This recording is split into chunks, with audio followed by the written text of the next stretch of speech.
Hi everyone, today we will talk about one of my favorite topics, digital note-taking. And recently I saw a very interesting video by Tiago Forte where he talks about what is the best note-taking app for you. So in the first part he talks about the different note-taker types like the architect, gardener, librarian, and he mentions even the fourth one, the student. He applies note-taking apps to this as well, like for the architect, Notion is a popular app. For the gardener, Roam Research and Obsidian. For librarians, Evernote. For students, Apple Notes, Google Keep, Notability, and Simple Note. So if you want to learn more about these different types, make sure to watch his first video where Tiago Forte describes this in more detail. However, what was much more interesting to me was his second video where he talked about statistics. And you guys know I love statistics. It allows me to understand you guys out there much better. What are you using? What solutions can we provide to help you best with your digital system? And I watched this survey. The survey is about note-taking apps. And I was surprised about the results. He made actually 3 surveys that he talks about in this video. He probably made more in the past, but these are the 3 that he talks about in video. In the first 2, more than 2,000 of his students answered, and in the third one, only 393 of new people coming to his ecosystem answered his survey. And we want to focus on these 393 people who answered there, because after I saw this video, I thought, let's do a survey as well and ask my people what they are using. And within 2 days, we have 356 replies. So we can do the first comparison here. Okay, what is really interesting to see is Notion is placed first, Evernote is second, Obsidian is third, and then we have none as fourth, and then OneNote, Roam, Apple Notes is 3% of all the replies. Now let's go into the results from my survey. And there we see the first place is Apple Notes, the second place is Paper Notebooks, the third place is Evernote, OneNote, Notability, GoodNotes, Obsidian. What you instantly see there, it's a lot more handwriting note-taking apps in the top 10 list than Tiago has in his survey. So why is this? The thing is, if you scroll down, you see Notion is coming up, but it has only 2.2% of the people who answered compared to the 16% from Apple Notes. I made another question. Do you actually use more than one note-taking app? And we have 82% of people who said yes, we are using more than one note-taking app. And again, Apple Notes is placed first, and then we have Paper Notebooks, Evernote, OneNote, and so on. So obviously, I will make a comprehensive report out of this because there's a lot more that we can look into. For example, if people are using Apple Notes first, what are they using second? But I went further. So I think it's very important to understand the professions of the people who gave these answers.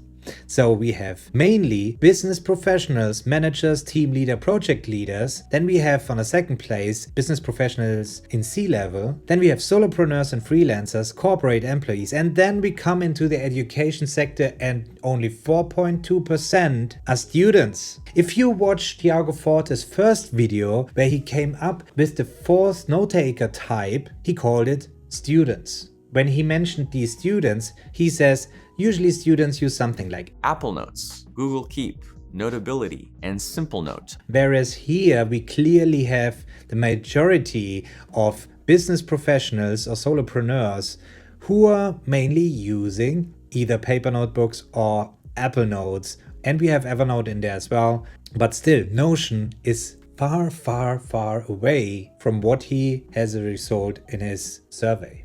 Isn't that interesting? So make sure I add the link to this survey in the description below. We will keep running this survey so that we can collect as much data as possible. So I can create this comprehensive report about this. What's the most common note-taking app people use? But I also talk about devices. Make sure here is the Remarkable or e-ink devices for note-taking. That's also included. And let us know in this survey. We are talking here about my community, and we already saw most of them are business professionals. And I have a lot of one-on-one clients as well, and we usually start when it comes to become more organized with the notes that we talk about these systems, Apple Notes, paper notebooks, and something that I hear so many times, maybe I should use something like Evernote or I should go to Notion. But that's rarely the issue. This is just looking for another tool to solve a problem that is much more fundamental. Adding tools to the stack might even make it worse. So for this reason, we go deeper and look into the business processes, and we define a single source of truth where we know exactly what information types should go to different systems and become more efficient this way. I rarely take any notes in a specific tool like Apple Notes or anything like that.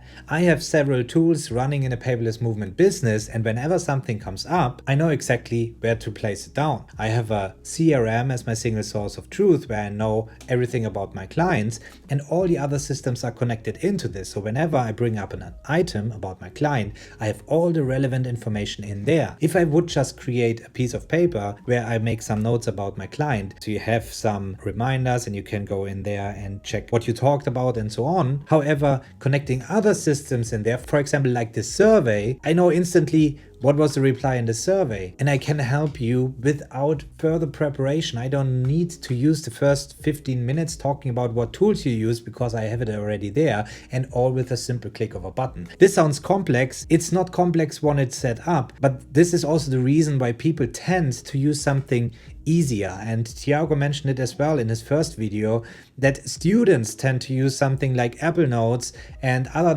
handwriting note-taking apps because they just want to wrap their head around something that they are learning, and then they don't need it later on anyway. Whereas he talks about building a second brain, something that you can leverage over time, over and over again, and it grows and grows, and you have more information over time. This is where I can see the relation that the community, not my members, the community uses Apple Notes and paper notebooks, and they are interested to learn now how to set up systems in order to become a better note taker. So if you want to learn more about this, and if you want to see what the final result of the survey is, make sure to subscribe to this channel, and I'll catch you up next time.